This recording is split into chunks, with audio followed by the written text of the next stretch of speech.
Students, till now we have covered question number 11. Now we are going to see question number 12. See, again question number 12 is based on age. Okay, so such type of questions are very important. They are very important from your examination point of view. So see these questions carefully. Even though this complete exercise is very important, 4-mark questions are from this exercise only. So please go through this exercise carefully and see each and every question. In question number 12, see, 15 years from now, Ravi's age will be 4 times his present age. So what they have given, that Ravi's age will be 4 times his present age after 15 years. Okay, from now. So it means they are talking about after 15 years. So let us consider that Ravi's present age be X years. Okay, so we don't know the exact age, present age, but let us consider that it is X years.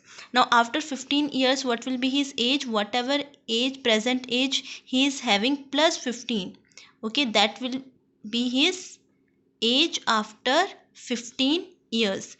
Now according to given conditions, what they have given, that 15 years from now means we can say that Ravi's age, means they are talking about this age, that is X plus 15, that is 15 years from now, Ravi's age will be 4 times. As I already told you, whenever they say times, it means they are talking about multiplication. Okay, 4 times present age. So his present age we have taken as X. So we can say that it is 4X, 4 multiplied with X. So this is X.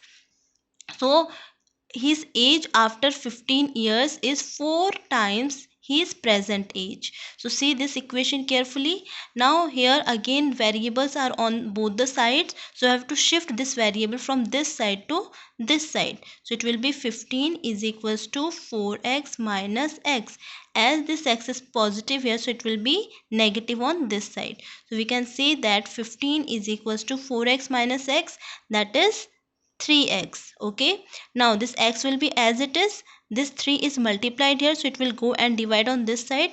So we can say 15 upon 3. So here it will be 3 5s are 15. So we can say that x is equals to, sorry, it will 15 upon 3, that is 3 1s are 3, 3 5s are 15. So x is equals to 5. Okay, so what was x? X was the present age of Ravi. This is what they have asked for. Therefore, we can say that Ravi's present age is 5 years. This is what they have asked for. What is the present age of Ravi? Okay, see such questions carefully. The age based question, they are very simple, but you have to focus on, you have to keep your